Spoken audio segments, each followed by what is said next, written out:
les enfants de la patrie, avec le peuple. 4e épisode de notre saga des Gilets jaunes, et c'est loin d'être fini pour autant. Voici un florilège.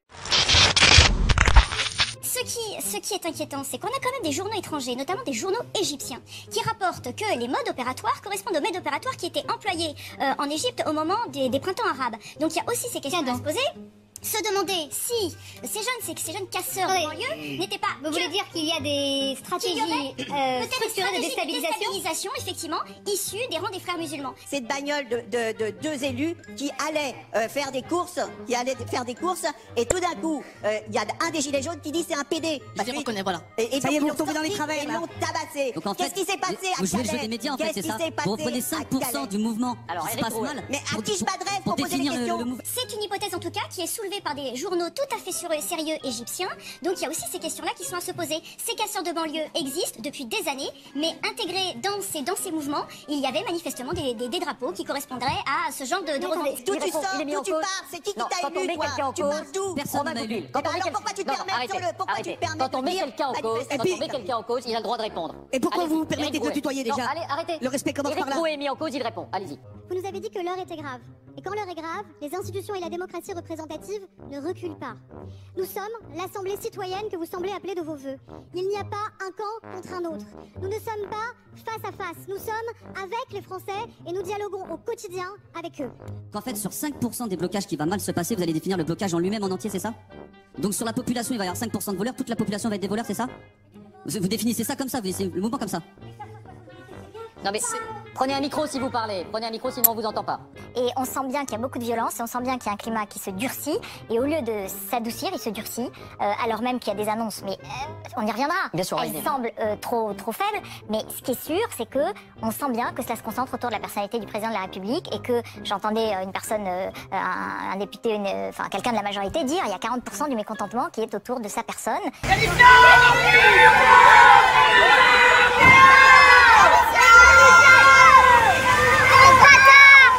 Et il faut qu'il en sorte, il faut qu'il trouve le moyen d'en sortir et de nous en faire sortir. Comment parler, ne pas parler, comment se comporter, comment parce qu'il y a une focalisation autour de sa personnalité, ses écarts, ses sorties intempestives, le langage qu'il a adopté parfois qui n'était pas accessible à tous.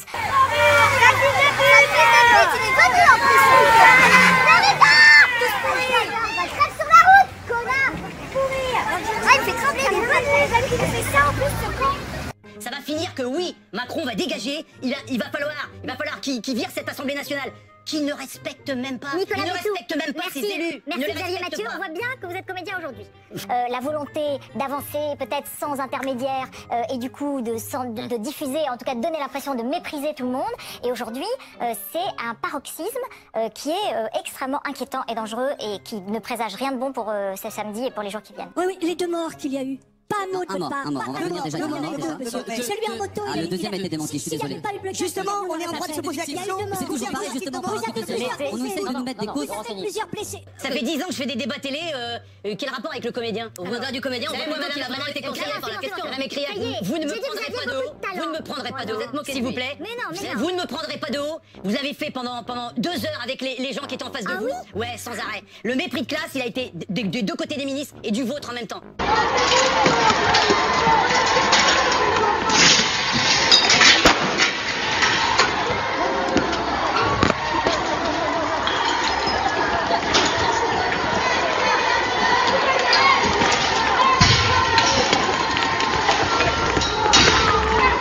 Parce que j'ai l'impression, en fait j'ai pas l'impression, c'est une réalité, vous ne réalisez pas ce qui est en train de se passer. Non mais vous pouvez hausser les sourcils, je vous le dis. Là, ce week-end, ce que vous avez vu le week-end dernier, c'était le chant des bisounours.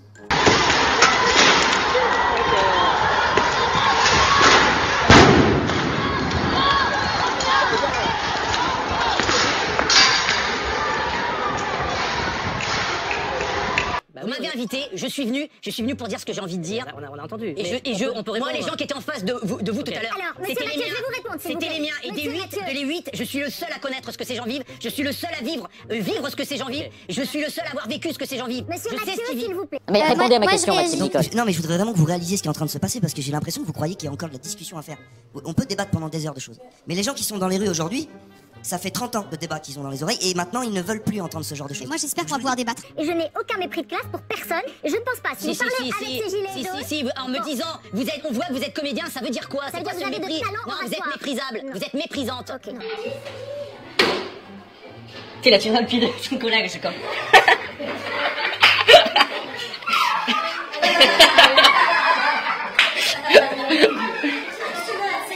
Ces manifestants donc qui ont réussi à monter au-dessus donc de l'Arc de Triomphe.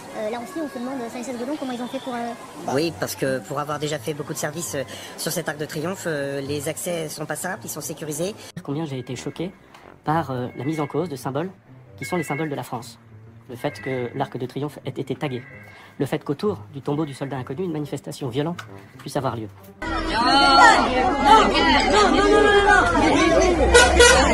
Laissez-moi.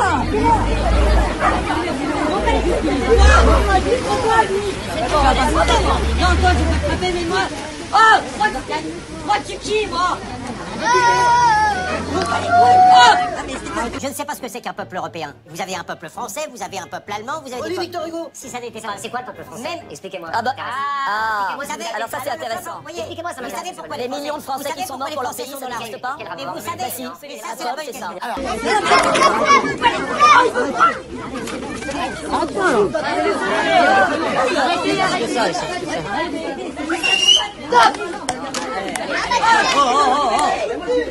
Non, mais c'est pas...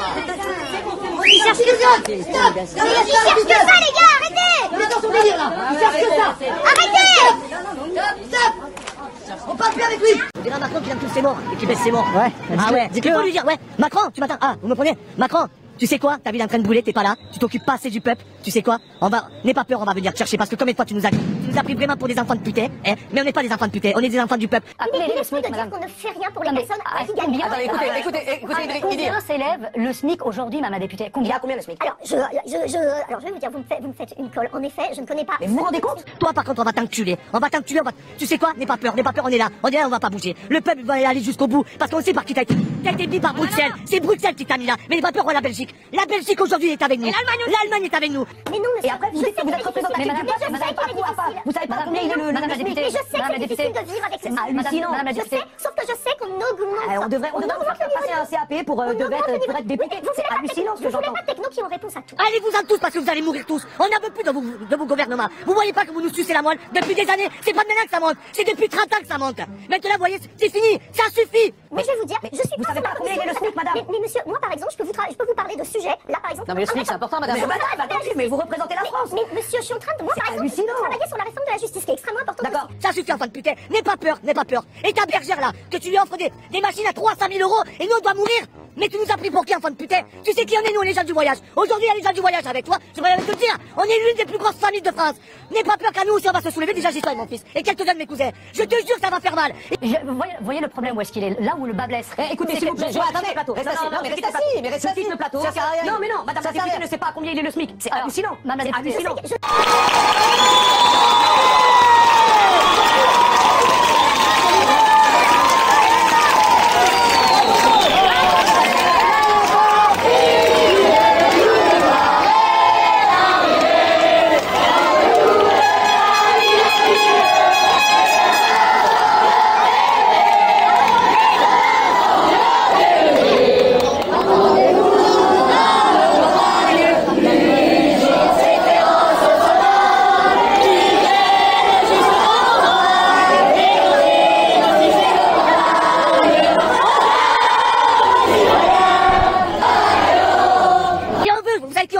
Parce qu'on les a pas vus depuis le temps. Et je leur ai dit tout à l'heure, je veux toutes les cités de France. On est un peuple, je veux toutes les cités. Emmanuel Macron, aujourd'hui, est haï, non pas, comme le croit Corbière, de bonne foi d'ailleurs, parce qu'il est trop monarchique, mais parce qu'il s'est désacralisé tout seul. Je vous rappelle ces phrases à l'emporte-pièce, qu'ils viennent me chercher, de petits voyous de banlieue. Je vous rappelle les photos avec les deux jeunes noirs de Saint-Martin qui lui faisaient des doigts d'honneur. Mais ça, si vous voulez, Louis XVI s'est guillotiné tout seul. Et Christophe, il faut commenter et expliquer ces images que l'on voit en direct. Le président de la République est venu passer en revue les troupes avenue Kléber, cette avenue qui a été saccagée hier. Et il y a ces gilets jaunes qui sont arrivés, qui sont sur le trottoir d'avant, qui avancent et qui scandent Macron démission. Loïc Besson, vous êtes sur place. Situation assez tendue, c'est le moins qu'on puisse dire. Et donc, le peuple aujourd'hui le déteste parce qu'il s'est désacralisé. C'est le contraire de ce que croit Corbière, mais parce que Corbière est d'une tradition de gauche révolutionnaire qui croit que le peuple français était pour la guillotine de Louis XVI alors qu'il est monarchique. Tout à fait, circulation même plutôt tendue. Voilà, le chef de l'État et le ministre de l'Intérieur qui viennent de finir de saluer les troupes pendant un long moment, et vous l'entendez peut-être derrière moi, à la fois ces huées, ces slogans Macron démission et des applaudissements pour tenter de couvrir ces huées. Voilà le public qui est partagé ici, un public qui attend depuis de longues minutes maintenant, puisque l'avenue Kléber a été complètement bouclée à la dernière minute, puisque ce déplacement n'était pas prévu à l'agenda du président de la République. Nous sommes dans une république monarchique, Corbière, que ça vous plaise ou non. Le peuple français est monarchique. Et donc quand les monarques se désacralisent, comme Hollande avec l'affaire Leonarda, ou comme Sarkozy avec, quand il a dit à ce pauvre gars, viens me chercher, ou je sais plus ce qu'il lui a dit, casse-toi pauvre con, et ben c'est le peuple qui lui dit, puisque tu t'es désacralisé, on va te guillotiner. Et là, la République. Et donc le chef de l'État qui termine de saluer les hommes, les acteurs également du commerce de cette avenue Kléber qui a été largement touchée par les dégâts, tandis que vous continuez d'entendre c'est Macron démission derrière moi dans la foule, et puis c'est vive Macron. Voilà, il y en a pour tout le monde. Elle est définitive entre Emmanuel Macron et le peuple français selon vous? Je pense que son quinquennat est mort. Ça s'est arrêté aujourd'hui, le 1er décembre? C'est fini, c'est fini, c'est un canard sans tête. Que ça soit les Arabes, les Gitans, les voyageurs, les Français, toutes les nations confondues, je les veux avec nous. T'as bien compris, je te jure, tu vas avoir peur, t'es mort. Le 4 décembre dernier, après quelques pirouettes, embrouilles et moult moratoires de mes couilles, voici l'enfumage de la semaine. Après avoir entendu cette demande exprimée par à peu près tous les interlocuteurs que j'ai rencontrés au cours des consultations de ces derniers jours, je suspends pour une durée de 6 mois ces mesures fiscales. Elles ne s'appliqueront pas avant d'être débattues par toutes les parties prenantes. Nous voulons, dans ce laps de temps, identifier et mettre en œuvre des mesures d'accompagnement justes et efficaces. C'est pas qu'il y ait comme une sorte d'appréhension ou d'inquiétude, c'est qu'il y a comme une sorte de sentiment de se faire enfler. Au lieu d'obéir aux ordres et aux exigences du peuple, ces fumiers en marche continuent leur manège de cours à vouloir imposer les taxes qui ont pour but de saigner notre économie ainsi que vos personnes, mais on va faire une pause de 6 mois. Comme c'est commode, hein? Idéal pour vous dire de rentrer chez vous et de fermer vos gueules devant les puissants. Car, et ce n'est pas surprenant, la suspension de 6 mois et non l'annulation prendra fin justement après les européennes. Vous croyez que cela ne fut pas choisi au hasard ? Évidemment, tous les médias diffuseront des gilets jaunes appelant à l'apaisement, du foutage de gueule puissance 1000. Mais voilà, coup de théâtre. En réalité, le gouvernement rétropédale à sens unique, en annulant finalement et définitivement cette hausse de taxes. Mais uniquement pour 2019. C'est encore plus commode de faire ainsi pour mieux trouver de bonnes petites magouilles afin de pouvoir nous taxer ailleurs, n'est-ce pas ? Surtout que ça ne change pas grand-chose au fait que les élections européennes approchent, qu'ils vont se prendre une branlée de bois vert sans rien se douter, qu'un attentat sera prévu dans un laps de 3 mois les précédents, et nous imposer une nouvelle forme de soumission. Allez savoir. Mais revenons à la semaine ayant précédé la 3e manif, qui avait regorgé plein de moments croustillants. Par exemple, doit-on se poser une question capitale ?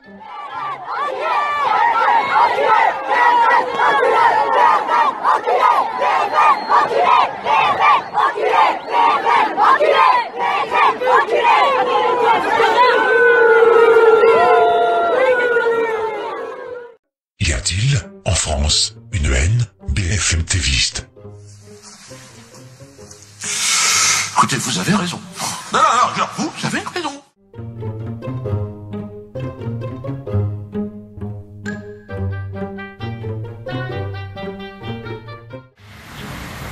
Seriez-vous sérieux?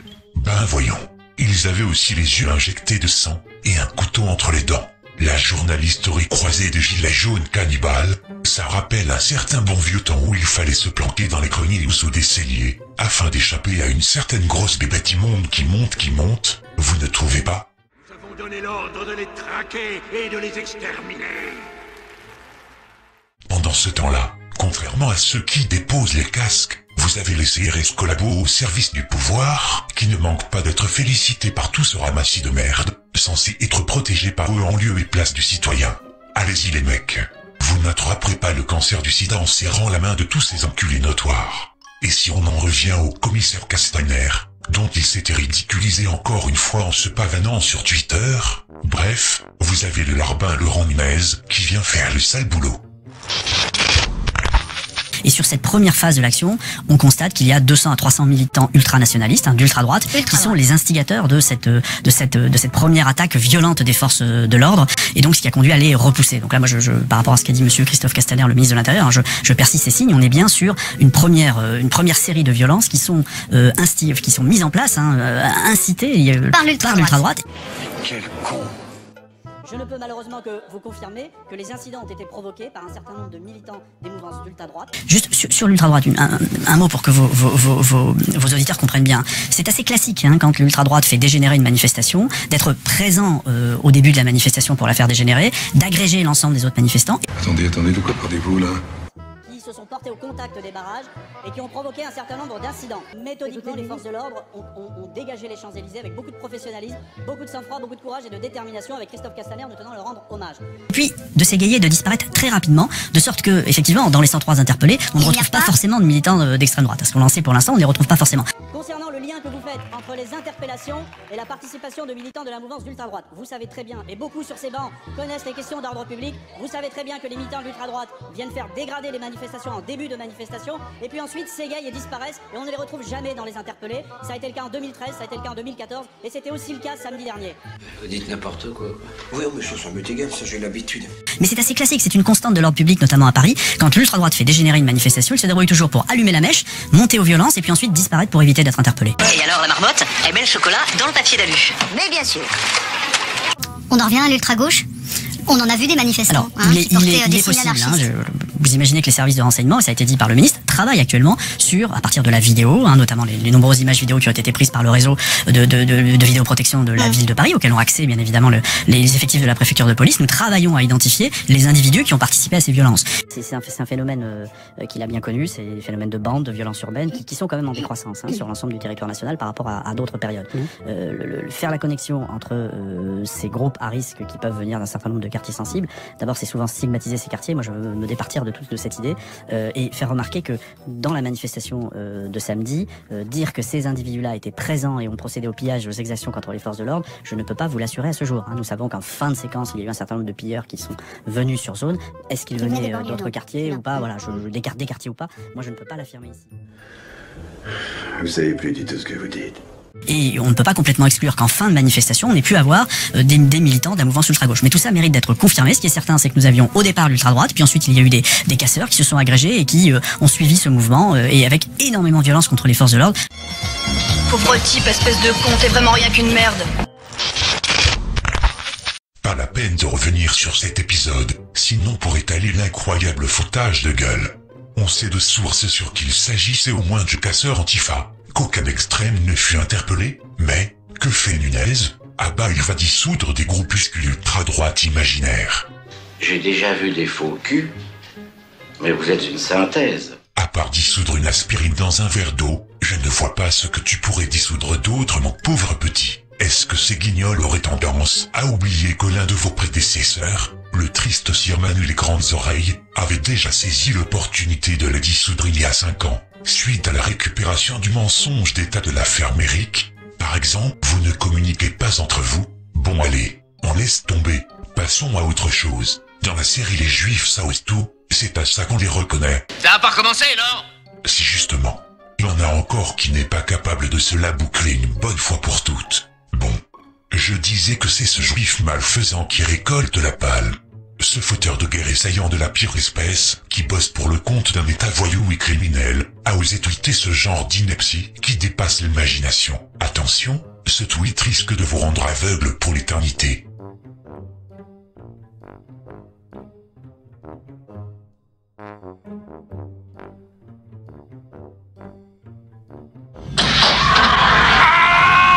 Éteignez cette lumière, merde! Merde, vous allez me rendre aveugle! J'y vois plus, arrêtez, ça brûle, éteignez cette lumière, mes yeux, j'y vois plus! Alors là, au-dessus de Jérusalem, c'est le plafond direct. Il a fumé toutes les forêts de Maribor, en Slovénie, c'est pas croyable. Et toutes les forêts du Liban. C'est vrai qu'il s'y connaît en matière de touche polonaise, il en a tellement pris qu'il a toujours survécu d'une manière ou d'une autre, mais il aura le culot d'en remettre une couche.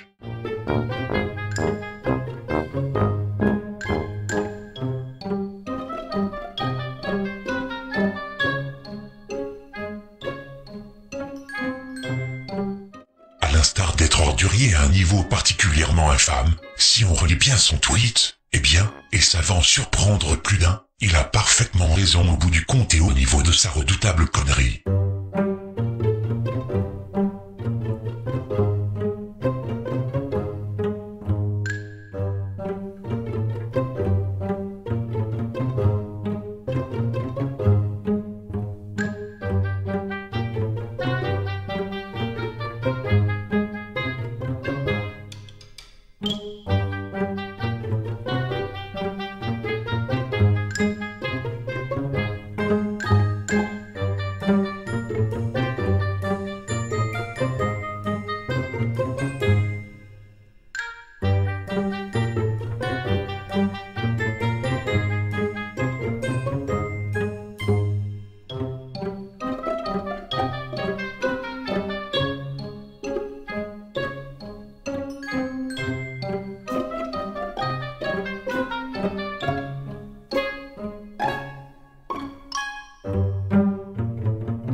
Bravo BHL. Quand t'es dans la poubelle et que tu te sens seul, c'est le résumé de la vie de cet excrément. Et pour finir, une bonne nouvelle qui risque de ne surprendre personne à part les crédules.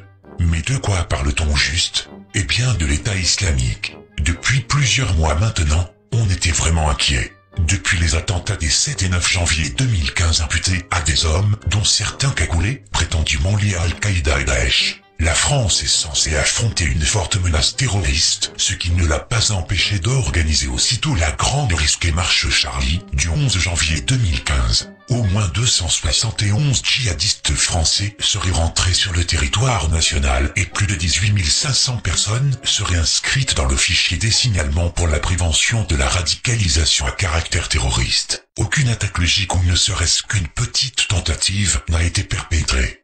Les obsèques de Johnny Hallyday, ou encore même la marche blanche, dédiée à Mireille Knoll, victime d'un meurtre tragique et crapuleux, dont le caractère dit antisémite n'a jamais été prouvé, qui a réuni parmi d'autres riverains, une quantité de ministres, députés, élus locaux, intellectuels, religieux et vedettes artistiques. Sans compter la présence de toute la mafia sioniste de France, l'ambassadrice d'Israël, Manuel Valls, Meir Habib, Bernard-Henri Lévy, J. William Goldnadel et Hassan Chalgoumi, des ennemis déclarés des djihadistes. Rien, que dalle. Tandis que les médias français valident sans rechigner depuis 2012 et la fermera jusqu'au récent attentat du Super U de Trèbes, la version officielle, délivrée par tous les gouvernements successifs via le parquet de Paris, selon laquelle le terroriste islamiste type peut être un tireur, un poignardeur, un poseur de bombes, un camionneur fou, ou un kamikaze équipé d'une ceinture d'explosifs. Bref, pas le moindre incident à caractère terroriste, y compris artisanal durant la marche blanche,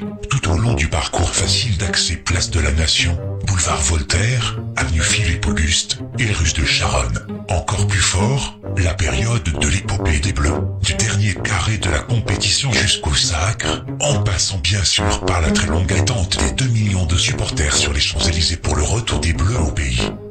Rien. Nul. Zéro. Et que dire du rassemblement pour le centenaire de l'armistice du 11 novembre dernier, avec tout le persona grata de la classe politique? Rien. Nul. Zéro. Cool. Tranquille. Pas bouger. Comment de tels rassemblements aisément accessibles et comportant à la fois le gratin de la classe politique, ou toute la mafia sioniste de France, n'a-t-il pas fait l'objet de la moindre tentative d'action terroriste? La voilà! La question à 500 millions. À partir de là, t'as envie de faire une seule et unique chose. Qu'est-ce qui branle encore? Il va falloir que je les appelle, hein? En réalité, les points communs entre ces 4 rassemblements sont les suivants. En parallèle de ne jamais mordre la main qui les nourrit, les terroristes s'abstiennent d'agir lorsque le peuple est sous l'emprise de la soumission. C'est-à-dire, soit par la division ou l'émotion, soit par le contexte du pain et des jeux. Mais lorsqu'un peuple se soulève contre les élites, tel que le mouvement des Gilets jaunes, devinez quoi?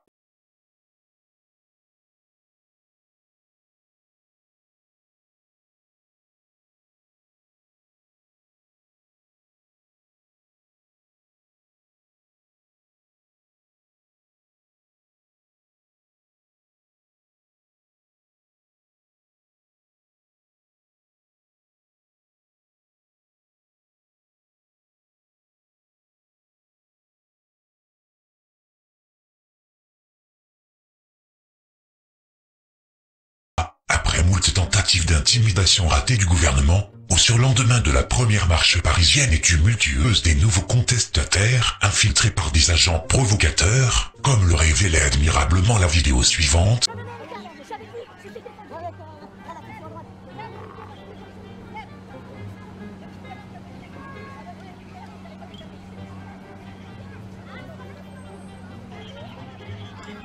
Le groupe terroriste doté de cartes SIM israéliennes, qui n'a pas cru bon d'intervenir durant les célébrations citées, refait parler de lui, et encore une fois, par l'intermédiaire de Tel Aviv.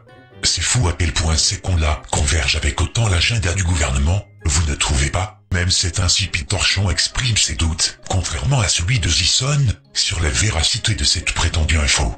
Toutes les sources à l'origine de la diffusion des prétendues infographies de Daesh depuis ces dernières années sont toujours radicalement engagées en faveur d'Israël.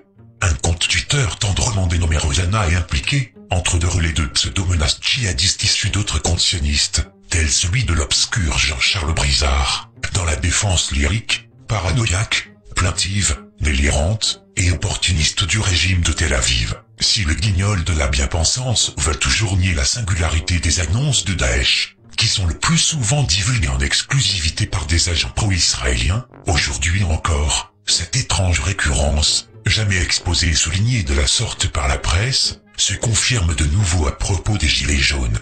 Mais voilà, cette menace est passée au travers, et il n'arrivera rien du tout. Et devinez quoi?